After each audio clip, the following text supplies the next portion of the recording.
కలలు కనడం మాత్రమే కాదు, వాటిని నిజం చేసుకోవడం ఎలాగో చూపిస్తున్నారు ఈ సోదరీమణులు. గుంటూరు స్వస్థలమైన ఉద్యోగరీత్యా కర్నూలులో స్థిరపడ్డ చంద్రుడు, స్వర్ణలలిత దంపతుల కుమార్తెలు సాహితీ, ప్రియాంక. తండ్రి చంద్రుడు కమర్షియల్ ట్యాక్స్ విభాగంలో అసిస్టెంట్ కమిషనర్గా పనిచేసి పదవి విరమణ చేయగా, తల్లి స్వర్ణలలిత ఆరోగ్య శాఖలో కౌన్సిలర్గా సేవలందిస్తున్నారు. తమకంటే ఉన్నత స్థాయి అధికారులు అవ్వాలన్న తల్లిదండ్రుల ఆశయాన్ని నెరవేర్చడమే లక్ష్యంగా ఈ ఇద్దరూ చదువులో చురుగ్గా ఉంటూ మొన్నటి గ్రూప్స్ ఫలితాల్లో సత్తా చాటారు. పెద్దమ్మాయి ప్రియాంకదే మొదటి నుంచి పట్టుదల. ఇంజనీరింగ్ తర్వాత టీసీఎస్లో మంచి సాఫ్ట్వేర్ ఉద్యోగం వచ్చినా ఆమె లక్ష్యం మాత్రం సివిల్ సర్వీస్ పైనే ఉన్నాయి. 2 సార్లు ఇంటర్వ్యూ వరకు వెళ్లి త్రుటిలో అవకాశం కోల్పోయినా వెనుకడుగు వేయలేదు. 2026 గ్రూప్ 1 ఫలితాల్లో అద్భుత ప్రతిభ కనబరిచి ఏకంగా డిప్యూటీ కలెక్టర్గా ఎంపికైంది. రోజుకు 15 గంటల పాటు నిరంతర శ్రమ, ఎక్కడా కోచింగ్ తీసుకోకుండా సొంతంగా నోట్స్ తయారు చేసుకోవడం ఆమె విజయ రహస్యం. ముఖ్యంగా క్లిష్టమైన అంశాలను అర్థం చేసుకోవడానికి ప్రియాంక ఆర్టిఫిషియల్ ఇంటెలిజెన్స్ని ఆయుధంగా మలుచుకున్నారు. మా ఫాదర్ అండ్ మదర్ అండి ఇద్దరు పబ్లిక్ సెక్టార్లో ఉండడం వల్ల నాకు వాళ్ళు చేసే వర్క్ కానీ నేను కూడా అలా సొసైటీ ఏదో ఒకటి కాంట్రిబ్యూట్ చేయాలి అని ఉండేది. సో అందుకే నేను సివిల్స్ వైపు వచ్చాను. ఐ గేవ్ మల్టిపుల్ అటెంప్ట్స్ కానీ సివిల్స్ ఇంకా 2 అటెంప్ట్స్ మిగిలినాయి. ఈలోపు గ్రూప్స్ నోటిఫికేషన్ పడడం వల్ల గ్రూప్స్ రాస్తూ ఇప్పుడు ఫైనల్లీ 3rd ఇంటర్వ్యూ అనమాట. ఫస్ట్ 2 టైమ్స్ ఇంటర్వ్యూ వెళ్ళినా కానీ నాకు రాలేదు. 3rd ఇంటర్వ్యూలో డిప్యూటీ కలెక్టర్ వచ్చింది. I'm feeling very happy. అంటే దానికి వైడ్ అడ్మినిస్ట్రేషన్ క్యాపబిలిటీ ఉంటుందండి. చాలా ఎక్కువ ఫీల్డ్స్లో మనం ఇంపాక్ట్ అనేది చూపించచ్చు. ఇప్పుడు ఐపీఎస్ కానీ పోలీస్ కానీ తీసుకుంటే only certain law and order enforcement అంటే ఉంటుంది. కానీ అడ్మినిస్ట్రేషన్ ఇట్లా తీసుకుంటే మనం ఎక్కువ మంది లైఫ్స్ మీద ఇంపాక్ట్ పడేలా చేయొచ్చు. కాబట్టి నేను సెలెక్ట్ చేసుకున్నాను. చాలామంది ఐఏఎస్ నాకు ఇన్స్పిరేషన్ గ్రోయింగ్ అప్ అనమాట.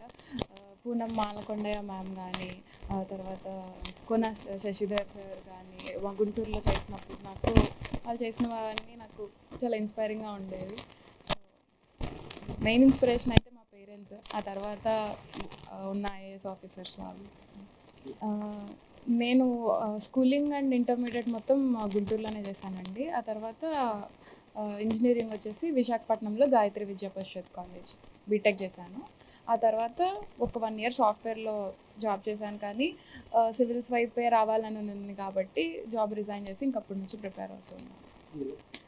అంటే ఇప్పుడు సిలబస్ని మనం తీసుకొని తర్వాత దాని రిఫరెన్స్ బుక్స్ తీసుకొని సిలబస్ మ్యాపింగ్ చేసుకొని ఒక షెడ్యూల్ అంటూ వేసుకొని రోజంతా ఇంకా కూర్చొని ఆ షెడ్యూల్ మనం ఫాలో ప్రిలిమ్స్కి స్పెసిఫిక్గా అట్లా నేను ఏదైనా సిలబస్ పెట్టుకోవడం. ఇప్పుడు మన దగ్గర రిఫరెన్స్ బుక్స్లో ఏం సోర్సెస్ లేకపోతే వెంటనే ఇంటర్నెట్ సెర్చ్ చేసుకొని, ఇప్పుడు ఏఐ వచ్చింది కాబట్టి ఈ ఎగ్జామ్కి మాత్రం నేను ఏఐ చాలా ఎక్కువ వాడాను. ఐ మేడ్ ప్రతిదీ షార్ట్ నోట్స్ అంతా తీసుకొని ఏఐ రావడం వల్ల ఇంకా ఈజీ అయిపోయింది. ఏఐ ఎలా యూటిలైజ్ చేసుకోవాలి అనేది స్టూడెంట్స్ రియలైజ్ అవుతే ఇంకా ఈజియర్ అవుతుంది ఈ ఎగ్జామ్ ప్రాసెస్ అని నా ఫీలింగ్. అంటే నాకు ఏ టాస్క్ ఇచ్చినా కానీ నేను దానికి 100% ఇద్దామని అనుకున్నాను అండి. ఇప్పుడు ఉమెన్కి కానీ చిల్డ్రన్కి కానీ వీకర్ సెక్షన్స్ అక్కబాటలోనే నడిచిన చిన్నమ్మాయి సాహితీ కూడా తక్కువ తినలేదు.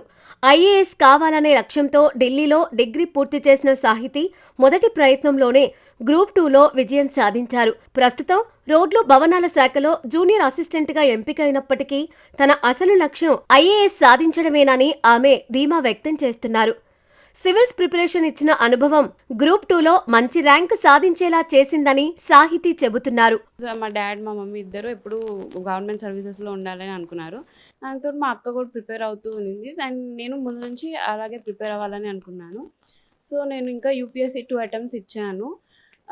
ఇది అయిన తర్వాత కూడా I will still keep giving UPSC. అది ఎప్పటి నుంచో ముందు అది క్రాక్ చేయాలని గోల్ కాబట్టి ఖచ్చితంగా నేను యూపీఎస్సీ వచ్చేదాకా అది ఇస్తూనే ఉంటాను అటెంప్ట్స్ దానికి. గ్రూప్ 1 కూడా మెయిన్స్ రాశాను. బట్ మెయిన్స్ అయితే ఈసారి క్లియర్ అవ్వలేదు. సో ఇంకా దానికి ఇంకా మంచి ప్రిపరేషన్ చేసి అది ఒక గ్రూప్ 1 కూడా క్రాక్ చేయాలి అని అనుకుంటున్నాను. నేను ఢిల్లీ యూనివర్సిటీ లేడీ శ్రీరామ్ కాలేజ్లో చదివాను. నేను అంటే ముందు నుంచి ఇది చేయాలనే ఫిక్స్ అయ్యాను కాబట్టి సో లేడీ శ్రీరామ్ కాలేజ్ అనేది ఆర్ట్స్ కాలేజ్ అనమాట. మరి ఈ సిలబస్తో బాగా ఓరియంటెడ్ అయి ఉన్న కాలేజ్ అది. సో అలాగే అదే చేయాలి కాబట్టి అక్కడే జాయిన్ అయ్యి ఆ కాలేజ్ ఇయర్స్లో కూడా దానికి సంబంధించిన సబ్జెక్టే చదివాను నేను. సో అలా కాలేజ్ కూడా నా ఇప్పుడుకి హెల్ప్ అవుతుంది అది క్రాక్ చేయడానికి. నేను మొత్తం యాక్చువల్లీ యూపీఎస్సీ ప్రిపరేషన్లోనే ఉన్నాను. అప్పుడు నోటిఫికేషన్ వచ్చింది. ఏదైనా ఇప్పుడు ఒక బ్యాకప్ ప్లాన్ అనేది ఉండాలి. మనము వస్తుందా రాదా అన్న భయం ఎప్పుడు ఉంటుంది కాబట్టి ఇది కూడా ఒకటి రాద్దాము, గ్రూప్ 1 గ్రూప్ 2 2 రాద్దాము, ఏది వస్తే అది అని ప్రిపేర్ అయ్యాను. సో ఇంకా నోటిఫికేషన్ రాగానే 2023లో అప్పటి నుంచి గ్రూప్ 1కి గ్రూప్ 2కి 2 సైమల్టేనియస్గా ప్రిపేర్ అయ్యాను. అండ్ అల్టిమేట్లీ గ్రూప్ 2 అయితే వచ్చింది ఇప్పటికి ఫస్ట్ అటెంప్ట్లో.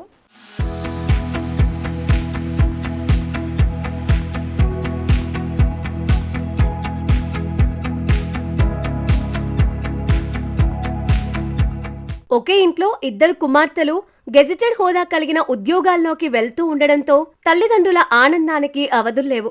క్రమశిక్షణ, సరైన ప్రణాళిక ఉంటే విజయం వర్తిస్తుందని వారు గర్వంగా చెబుతున్నారు. ఏఐ వంటి టెక్నాలజీని విజ్ఞానం కోసం వాడుకుంటే గ్రూప్స్ లాంటి పరీక్షలు కూడా సులభంగా ఎదుర్కోవచ్చని ఈ సోదరీమణులు నిరూపించారు. పట్టువదలని విక్రమార్కుల్లా పోరాడి విజయం సాధించిన ఈ అక్కా చెల్లెళ్లను పలువురు అభినందిస్తున్నారు. మా పిల్లల్ని మాత్రం నేను ఇవే చూసుకోండి, ఎందుకంటే నేను గవర్నమెంట్ పబ్లిక్ సర్వీస్లో ఉన్నాను కాబట్టి అందులోనే తీసుకోమని చెప్పేవాడిని. సో వాళ్ళిద్దరూ కూడా నేను అనుకున్నట్టే అయితే కొంచెము లేట్ అయిపోయినందువల్ల కొద్దిగా అప్పుడప్పుడు మనకి ఏంటబ్బా ఏది ప్లాన్ బి లేకపోతే ఏమవుతుందో ఏమో అని ఒక భయం కలిగేది. అయితే ఇప్పుడు at the end of the day ఏమైందంటే ఇప్పుడు వచ్చింది కాబట్టి ఇప్పుడు హ్యాపీగా ఉన్నాను. పెద్ద అమ్మాయికి మేము అనుకున్న పోస్టే వచ్చింది. సో చిన్నమ్మాయి కూడా ఇంకా తనకు ఏజ్ బాగా తక్కువే కాబట్టి ఒకసారి 2 సార్లు అటెంప్ట్ ఇస్తే సివిల్ ఆల్సో జాబ్ అయినా ఇప్పుడు ఇదే జాబ్ వచ్చింది కాబట్టి ఆ పాప బ్యాకప్ లెక్క ఉంటుంది చిన్నమ్మాయి కాబట్టి.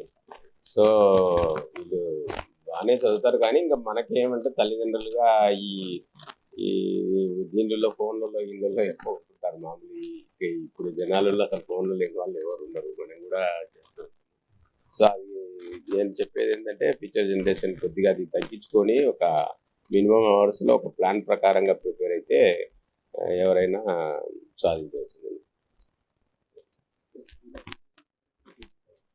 ఇలా ప్రిపరేషన్ అంటే జనరల్గా నేను యాక్చువల్గా అంటే నేను కోచింగ్ వెళ్ళాలనుకుని నాకు డబ్బులు లేక వెళ్ళలేదన్నమాట. నేను అందుకని కోచింగ్ వెళ్ళమని, కానీ మా పెద్దమ్మాయి ఏమనేది అంటే కోచింగ్ అని అసలు వెళ్ళేది కాదు. ఊరికే క్వశ్చన్ ఇది ఆన్సర్ రైటింగ్కి మాత్రం తీసుకుంది హైదరాబాద్లో ఉన్నా కానీ కూడా. ఇంకా చిన్నమ్మాయి అయితే అసలు ఎక్కడికి వెళ్ళలేదు, హైదరాబాద్ వెళ్ళలేదు, ఎక్కడికి వెళ్ళలేదు. తనే వాళ్ళ అక్క మెటీరియల్ అది ఉంటుంది. నేను కూడా కొంత మెటీరియల్ తయారు చేశాను యాక్చువల్ గ్రూప్, అది కూడా చదువుతున్నారు వాళ్ళు.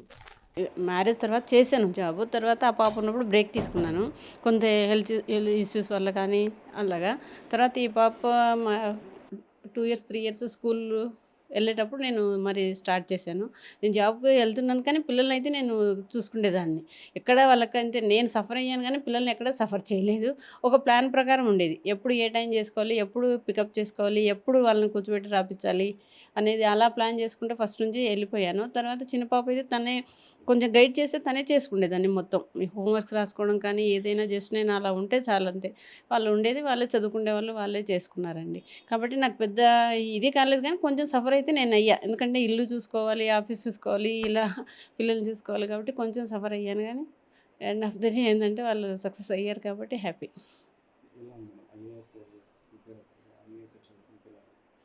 హ్యాపీ కదండి.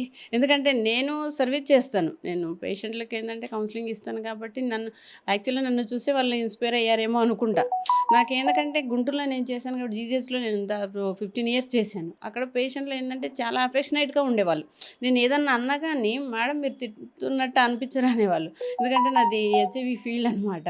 వాళ్ళు లైఫ్ లాంగ్ ట్రీట్మెంట్ తీసుకోవాలి. వాళ్ళు కొన్ని ట్యాబ్లెట్స్ మిస్ అయినా వాళ్ళకు వైరస్ పెరిగిపోద్ది, అలా ఉండేదన్నమాట. కాబట్టి వాళ్ళకి ప్రతి నెల నేను కౌన్సిలింగ్ ఇవ్వాల్సిందే. వాళ్ళు ఏంటంటే దే ఆర్ ఇల్లిటరేట్స్ కాబట్టి ప్రతి నెల నాకు దాదాపు రోజు 50-60 ఓపీ అయితే ఉండేది. అంతమందికి చెప్పి అంతమందికి ఇది చేసినా ఇంటికి వచ్చేసరికి అది అక్కడే మర్చిపోయేదాన్ని. మరి ఇంటికి వచ్చి ఇంట్లో వీళ్ళని చూసుకునే వాళ్ళు ఎక్కడిదక్కడ వదిలేసి అలా ఉన్నాను కాబట్టి ఇప్పుడు హ్యాపీగా